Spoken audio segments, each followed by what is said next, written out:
আসসালামু আলাইকুম দর্শক, সুন্দরবনের ভিতরে ঘুরতে ঘুরতে একটি খাল পেয়ে গেলাম। হাঁটতে হাঁটতে এই যে খালের কিনারায়, খালের উপরে দেখা যাচ্ছে গোল গাছ। আগে অনেক গোল পাতা দিয়ে আপনার টিনের বদলে ঘরের ছাউনি দিত। এখনও অনেক অঞ্চলে আছে সেই গোল গাছ দেখা যাচ্ছে। খালে এখন জোয়ার চলে। আপনার সাগরের কিনারায় গেলে ট্রলারে যাওয়া যায়। খালের পাড় থেকে যাচ্ছি এখন। খালের পাড় থেকে উঠে এখন বনের ভিতরের দিকে যাচ্ছি। বনের দৃশ্য দেখুন, সামনে আরো ঘন জঙ্গল। আপনার নিচে এক প্রকার উদ্ভিদ, এই যে শিকড় শিকড় উঠতেছে দেখুন। এখান থেকে অনেক বড় ছোট গাছ আছে। ভয় ভয় লাগতেছে, সামনে যদি কোনো চিতাবাঘ বা ভাগিনীর চোখে পড়ে যায়। সমস্যা নাই, পিস্তল বের করে মেরে দেবো ওকে। দেখি, এই যে জঙ্গলের ভিতরের দৃশ্য, মনোরম দৃশ্য দেখা যাচ্ছে। এখন জঙ্গল থেকে অনেক হাঁটলাম, অনেক ঘুরলাম,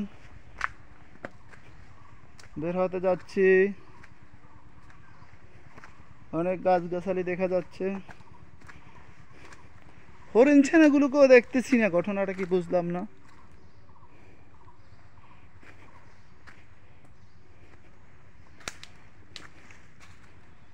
এই পথ যেন কেন শেষ হয় না, আমি যে বুঝিতে পারি না। জি ভাইয়া, বনের দৃশ্য উপভোগ করুন। আর আপনাদেরকে একটি ইসলামিক উপদেশমূলক কথা কোরআন থেকে শোনাচ্ছি। বিসমিল্লাহির রহমানির রহিম। ওয়াল আসরি ইন্নাল ইনসানা লাফি খুসর ইল্লাল্লাযীনা আমানু ওয়া আমিলুস সালিহাতি ওয়া তাওয়াসাউ বিল হক্কি ওয়া তাওয়াসাউ বিস সবর।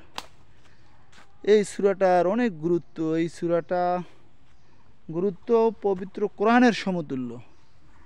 আপনার তাফসির ইবনে কাসিরের মধ্যে আছে, ইমাম শাফি রহমতুল্লাহ আলাইহি বলিয়াছেন, সূরা আল আসর যদি এক পাল্লায় রাখে আর বাকি 113টি সূরা যদি কোরআনের অন্য পাল্লায় রাখে, তাহলে এটি ওজন বেশি হবে।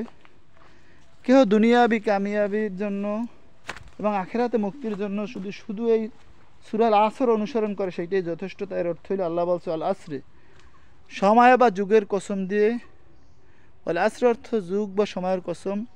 ইন্নাল ইনসানা লাফি খুসর, নিশ্চয়ই সকল মানুষ ক্ষতিগ্রস্ত, কিন্তু তারা না, ইল্লাল্লাযীনা আমানু, যারা জেনে বুঝে ঈমান আনে, ওয়া আমিলুস সালিহাতি, সৎ কাজ করে, ওয়াতাওয়াসাউ বিল হক্কি, সৎ কাজের আদেশ করে এবং ধৈর্যের আদেশ করে। এই চারটা কথা যারা মানে, তারা দুনিয়ায় কামিয়াবি এবং আখিরাতে জান্নাতি। আর এই কথা না মানলে সকল মানুষ ক্ষতিগ্রস্ত।